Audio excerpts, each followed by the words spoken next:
It was clear I needed a new approach. What might even be considered a scientific approach, beginning by taking a closer look at the details of the biblical story. The oldest accounts of the Exodus were written down in Hebrew, in the first 5 books of the Bible, known as the Torah. I asked Rabbi Manis Friedman, a member of Judaism's Orthodox branch, to recount the ancient stories of the Bible from these sacred scrolls. In order to test the Exodus fairly, I wanted to know what the story was actually claiming.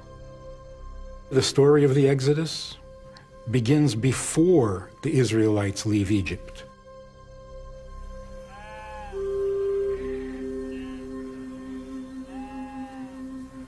It begins with Abraham, when God brings him to the land of Canaan and makes a covenant with him.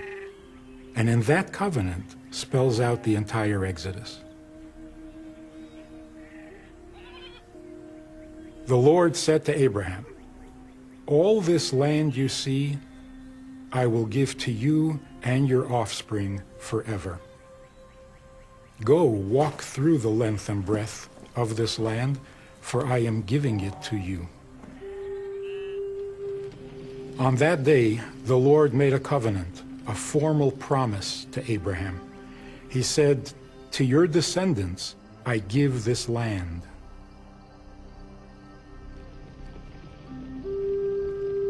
God led Abraham outside, and he said, "Look up to heaven and count the stars, if you can. So numerous will your offspring be." And God said, "Your descendants will be foreigners in a country not their own. They will be enslaved and oppressed. But I will judge the nation they serve as slaves, and afterward they will come out with great possessions and return here." According to the text, the events of the Exodus were not a historical accident. They were directed by the God of Abraham every step of the way. As my team and I looked more closely at this account, we could see that these biblical events formed a sequence that could guide the entire investigation. I imagined the 6 steps of the biblical sequence, the major events of the Exodus story running parallel to Egyptian history, starting with the arrival of Abraham's descendants in Egypt, their tremendous multiplication, their descent into slavery, the judgment of the nation that enslaved them, their deliverance and exodus out of Egypt, and finally in Canaan, their conquest of the Promised Land. If the Exodus really happened, there are elements in the story that are so big that you'd think some remnants of evidence would have been left behind, somewhere in Egypt's history.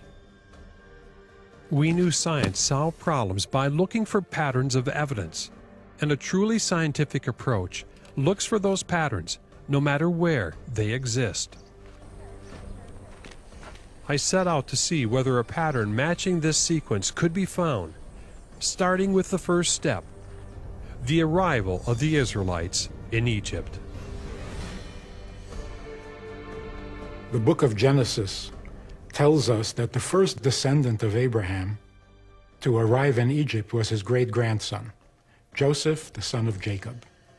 Joseph's brothers had sold him as a slave to a caravan of traders who brought him down to Egypt. Then, in an amazing turn of events, he rises to become the highest official in Egypt. He saves the country from a terrible famine, enables his father Jacob and his entire family to settle in the best part of the land, a place called Goshen. My objective was to see if any specific evidence had been uncovered of the Semitic family group arriving in Egypt, as told in the Bible. So far, I had none. So far, not. We only know we have some evidence of shepherders. So far, not. I was stuck, but that was soon to change, when suddenly something was telling me to go to my library and search out a book given to me a year earlier, that I had never read.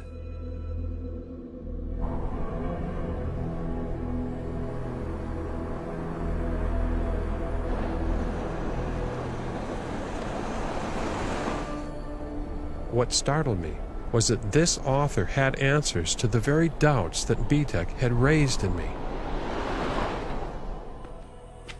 He had spent his whole life exploring the Middle East, a man familiar with the mysterious inscriptions and hieroglyphs of the pharaohs, and what they might reveal about the biblical stories. David Rohl, author, historian, and Egyptologist, is an agnostic, someone who remains unconvinced of the existence of God. Yet, he clearly sees archaeological evidence of the biblical Joseph, Jacob, and the early Hebrews in the Nile Delta region of Egypt. Rohl believes that many Egyptologists have missed evidence for the Exodus because they have been looking for it in the wrong time period. While most scholars think that the events of the Exodus happened in the New Kingdom, David Rohl's view would put the Exodus in an entirely different period, the earlier Middle Kingdom, where he claims evidence for the Exodus can be seen. I wanted him to explain why he had come to such a different conclusion than Manfred Bitek about Joseph and the early Israelites. Tell me, who is Manfred Bitek? Manfred Bitek is probably one of the greatest archaeologists alive today, and he's dug at one of the most important sites in the Eastern Delta, a city called Avaris, which is in the land of Goshen, which the Bible calls it, and I believe this is the place where Joseph and his brethren lived. Well, I went to see Manfred Bitek. Right. And that's not what he said. He said there's no evidence of this at the time of Ramesses. Exactly right. Most scholars will say if you look at the city of Ramesses, there are no Asiatics there. There are no Western Asiatics living at that particular city. But dig down a little bit deeper, and you do find a city full of Asiatics. Yeah, but the Bible says it happened at the time of Ramesses. Mm-hmm. What are you saying? I'm saying that this particular mention of the city of Ramses, the building of Ramses, is what we call an anachronism. It's something that's been added into the text later by an editor. Mm-hmm. So what the editor is basically saying is, this is the place where the Israelites built the store city, and we know it today as Ramesses. Well, but in the ancient times, it was called Avaris. Okay, so the people would know the area, the region. The people of the Bible would have known where Ramesses was and where, therefore, their ancestors actually built the city. I also found that the Bible, in the book of Genesis, uses the word Ramesses hundreds of years before Pharaoh Ramesses or his city existed to describe the land where Joseph's family settled.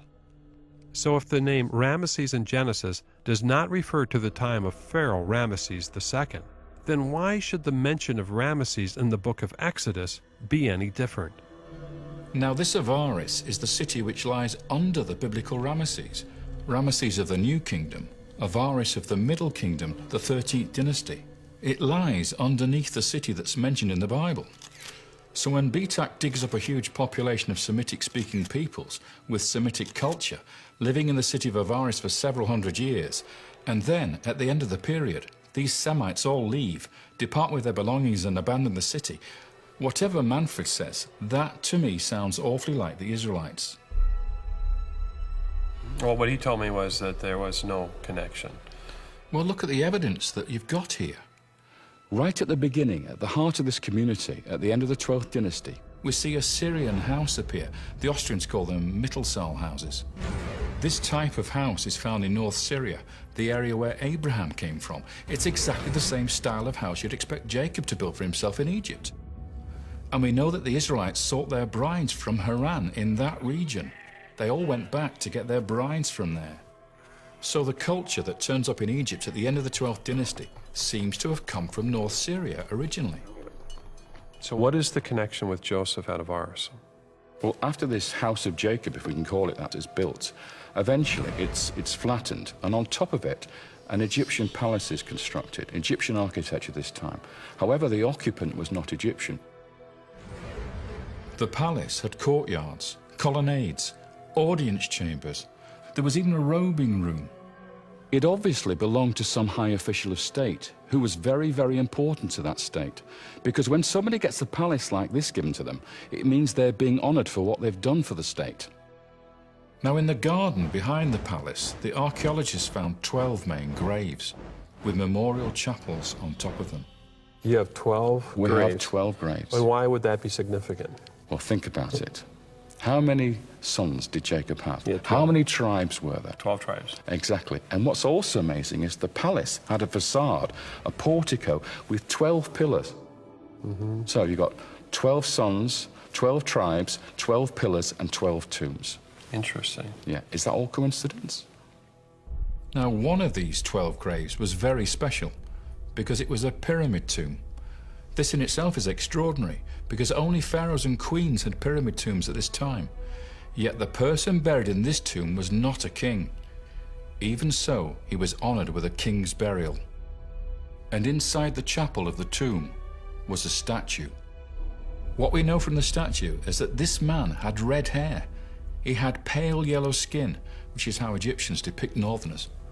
He had a throw stick across his shoulder, a unique symbol of office made for this Asiatic official living in the land of Goshen. And on the back of his shoulder, we see the faintest remains of paint, colored stripes from a multicolored coat. And that matches exactly with the story of Joseph in the Bible. The multicolored coat is a gift which shows that he was the favorite of the father.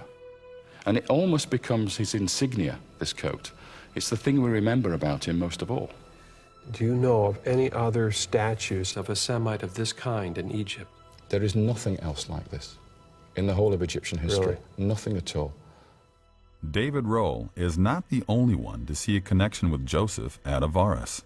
Mahoney went to see Professor Charles Ayling, an Egyptologist who has also investigated the events of the Exodus and its connection to Egypt. Would it be unusual for a tomb to have a statue? No. It's unusual to have one this large. This would be probably twice the size of a normal human being. What does that tell you when the statue's larger?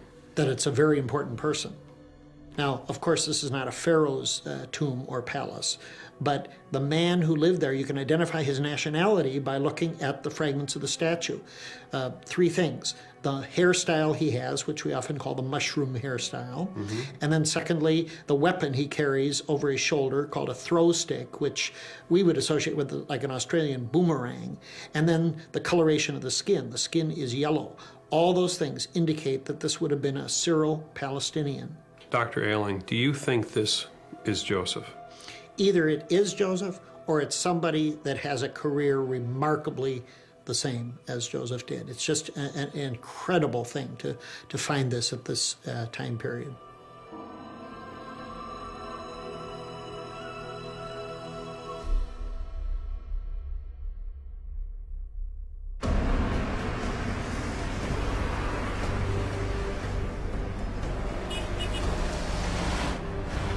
The Exodus was a story about the birth of a nation.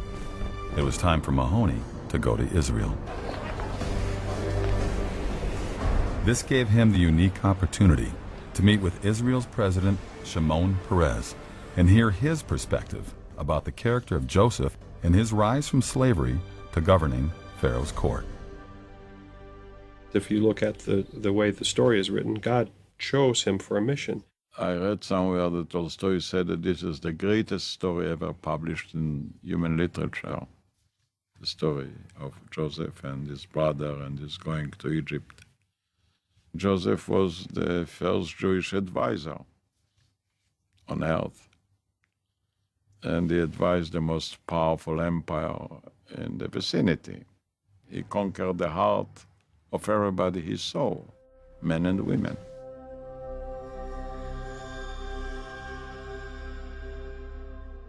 With God's help, Joseph was able to save Egypt by warning of a coming calamity. 7 years of plenty would be followed by 7 years of terrible famine. Pharaoh is so impressed that he puts Joseph in charge of preparing for the famine and makes him second in command over the entire country. He managed to achieve this by foretelling or explaining the dreams of Pharaoh about cattle coming out of the waters of the Nile. As first of all 7 fat cows, and then 7 lean cows come out and devour the fat cows. It's an extraordinary story. But the clue here is that these cows are coming out of the Nile. It's the Nile itself which is the cause of both the plenty and the famine. If David's interpretation is right, then the regulation of the Nile may have been key in planning for the coming famine. There's a canal or waterway that connects the Nile to the Fayum Basin. This is a large lake area, which has the name Bahr Yosef, which means the waterway of Joseph. And this goes back thousands of years, as far as we can tell. Why do you think that that canal has that name? Because I think he made it. I think it was under his instructions as Vizier of Egypt that that canal was cut. And it was cut to divert half the water from the Nile into the Fayum Basin. You then get back to the situation where the water levels are just right for growing crops. Can you see it today? It's still in use today. And the construction of this water diversion system is dated to the same period as the early settlement at Avaris. Joseph gathers up all the grain during the 7 years of plenty in Egypt. He gathered as much as the sand of the sea. And then the famine comes to the entire region, and only Egypt has bread. So everyone comes to Joseph for what they need for survival. When their money runs out, they sold their animals. When that ran out, they sold their land, and eventually they sold themselves. So Pharaoh, by the end of the 7 years, owns everything in Egypt.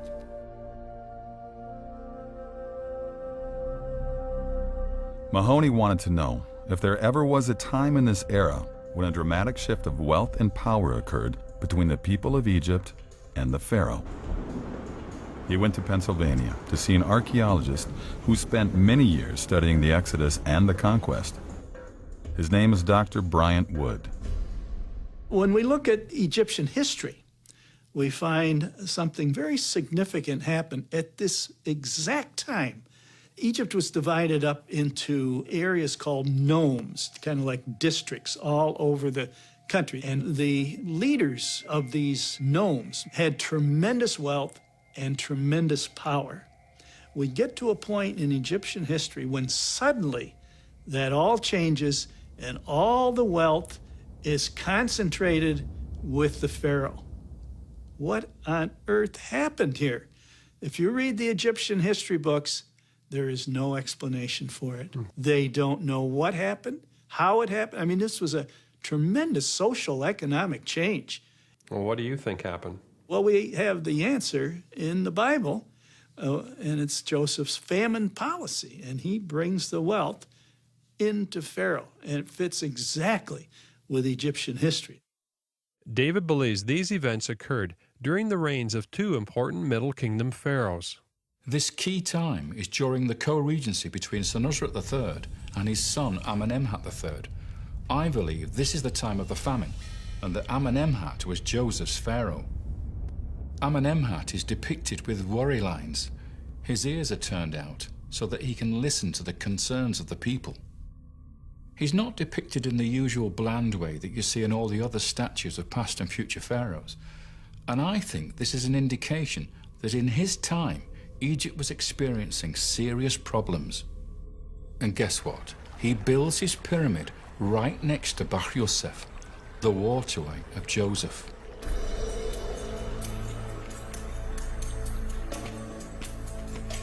The amount of archaeological evidence matching the first step of arrival in the biblical sequence seemed overwhelming to Mahoney.